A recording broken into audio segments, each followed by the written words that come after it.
की जनता ने जनादेश दिया है और इस देश की जनादेश है कि आप वहीं बैठिए,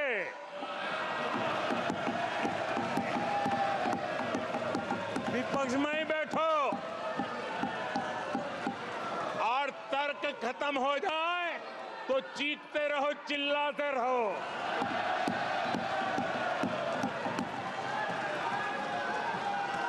आदरणीय सभापति जी, कांग्रेस के इतिहास का ये पहला मौका है जब लगातार तीन बार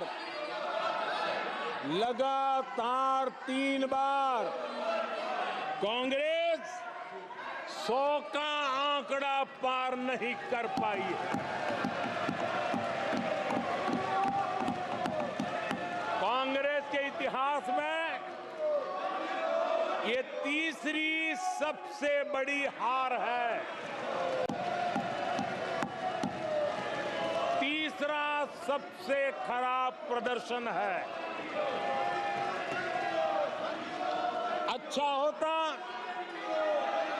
कांग्रेस अपनी हार स्वीकार करती, जनता जनार्दन के आदेश को सर आंखों पर चढ़ाती, आत्ममंथन करती, लेकिन ये तो कुछ शीर्षासन करने में लगे हुए हैं।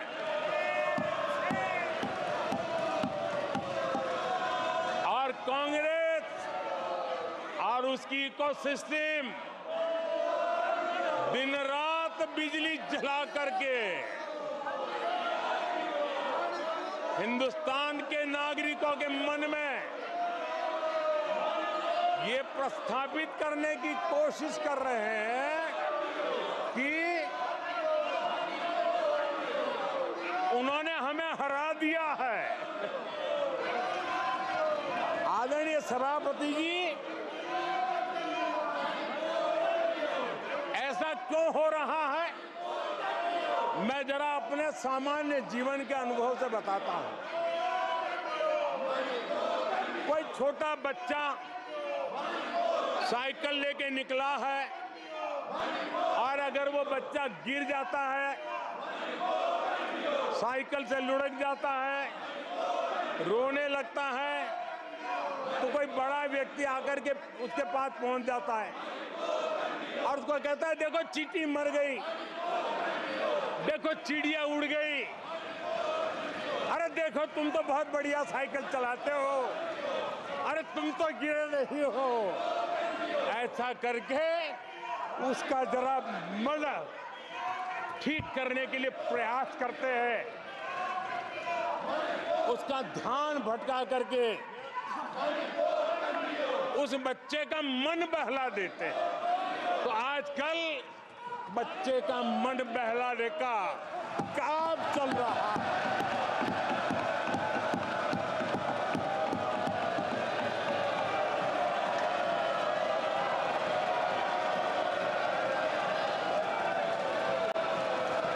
और कांग्रेस के लोग और उनका इकोसिस्टम आजकल ये मन बहलाने का काम कर रहा है। आदरणीय सभापति जी, 1984 उस चुनाव को याद कीजिए।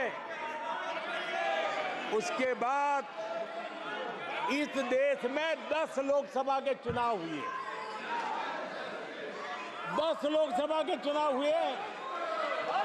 84 के बाद 10-10 लोकसभा के चुनाव होने के बावजूद भी कांग्रेस 250 के आंकड़े को छू नहीं पाई है।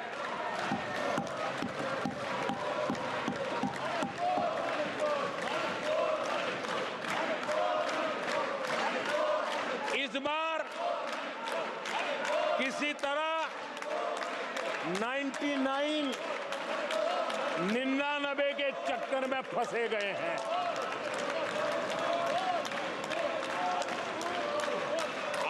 सभापति जी, मुझे एक किस्सा याद आता है।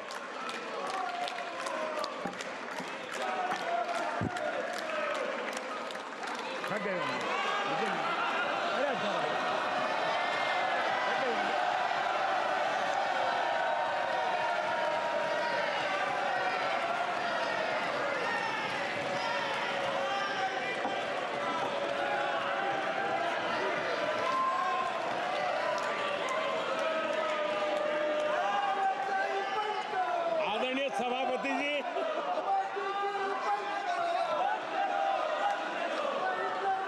मुझे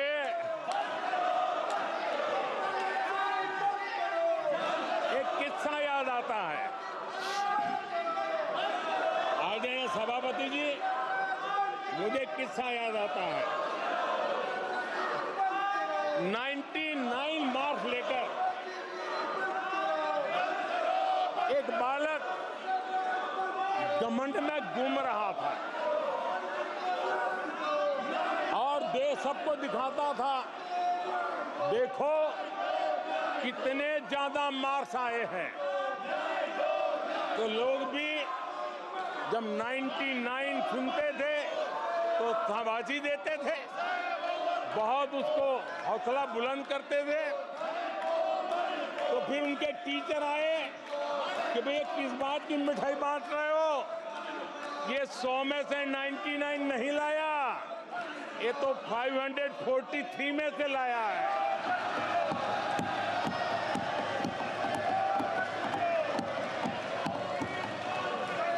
अब उस बालक बुद्धि को कौन समझाए कि तुमने फेल होने का वर्ल्ड रिकॉर्ड बना दिया है।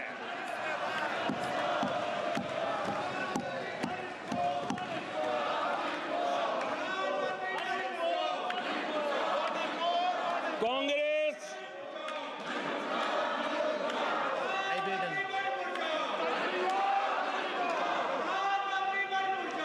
आदरणीय सभापति जी,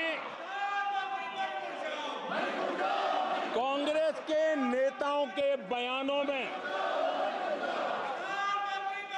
ये बयानबाजी ने शोले फिल्म को भी पीछे छोड़ दिया है।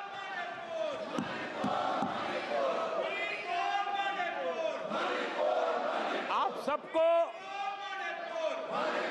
शोले फिल्म की वो मौसी जी याद होगी।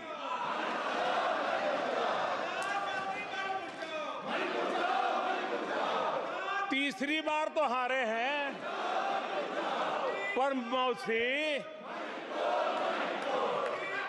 ये बात तो सही है, तीसरी बार ही तो हारे हैं, पर मौसी मोरल विक्ट्री तो है ना।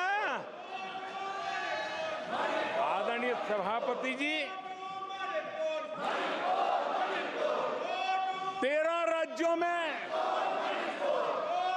0 सीटें आई हैं। अरे मौसी, 13 राज्यों में 0 सीटें आई हैं, पर हीरो तो है ना।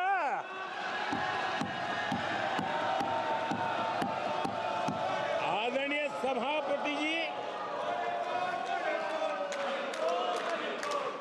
अरे पार्टी की लुटिया तो दुबई है। अरे मौसी, पार्टी अभी भी सांसें तो ले रही है।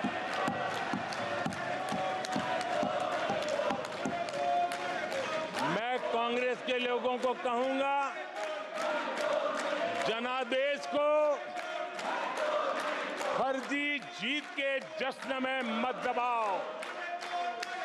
जनादेश को फर्जी जीत के नशे में मत दबाओ, उस जश्न में मत दबाओ। ईमानदारी से देशवासियों के जनादेश को जरा समझने की कोशिश करो, उसे स्वीकार करो।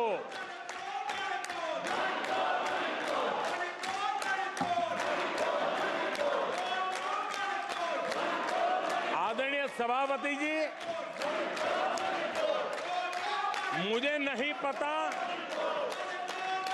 कि कांग्रेस के जो साथी दल है उन्होंने इस चुनाव का विश्लेषण किया है कि नहीं किया है। ये चुनाव इन साथियों के लिए भी एक संदेश है। आदरणीय सभापति जी, अब कांग्रेस पार्टी 2024 से एक परजीवी कांग्रेस पार्टी के रूप से जानी जाएगी। 2024 से जो कांग्रेस है वो परजीवी कांग्रेस है, और परजीवी वो होता है जो जिस शरीर पर उस शरीर के साथ रहता है, ये परजीवी उसी को ही खाता है। कांग्रेस भी जिस पार्टी के साथ गठबंधन करती है उसी के वोट खा जाती है और अपनी सहयोगी पार्टी की कीमत पर वो फलती फूलती है, और इसलिए कांग्रेस परजीवी कांग्रेस बन चुकी है। मैं जब परजीवी कह रहा हूं तो तथ्यों के आधार पर कह रहा हूं।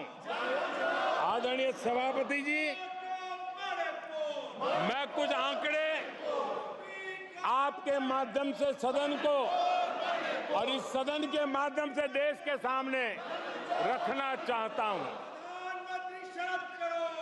जहां जहां भाजपा और कांग्रेस का सीधा मुकाबला था, या जहां कांग्रेस मेजर पार्टी थी और साथी के पास 1, 2, 3 सीटें थी,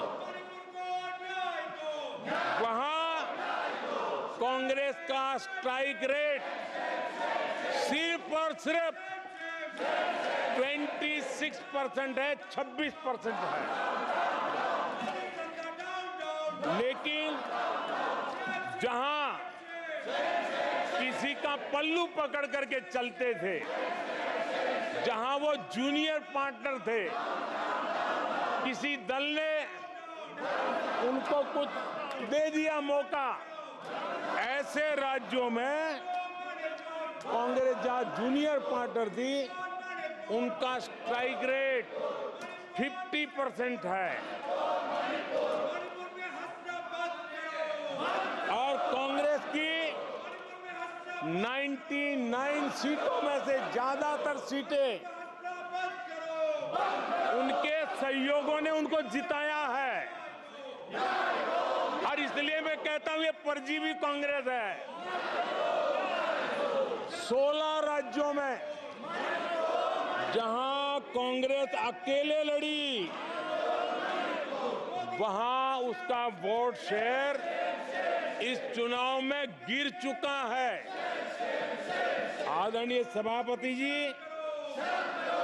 गुजरात, छत्तीसगढ़ और मध्य प्रदेश, इन 3 राज्यों में जहां कांग्रेस अपने दम पर लड़ी और 64 में से 64 में से सिर्फ 2 सीट जीत पाई है, 64 में से 2। इसका साफ मतलब है कि इस चुनाव में कांग्रेस पूरी तरह परजीवी बन चुकी और अपने सहयोगी दलों के कंधे पर उन्होंने चढ़ करके ये सीटों का आंकड़ा बढ़ाया है।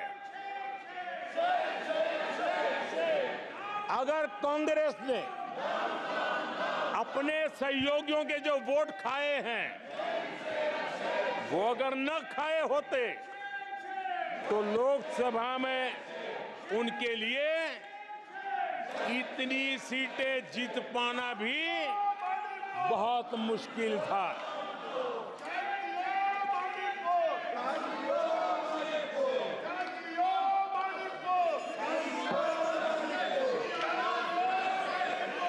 आदरणीय सभापति जी,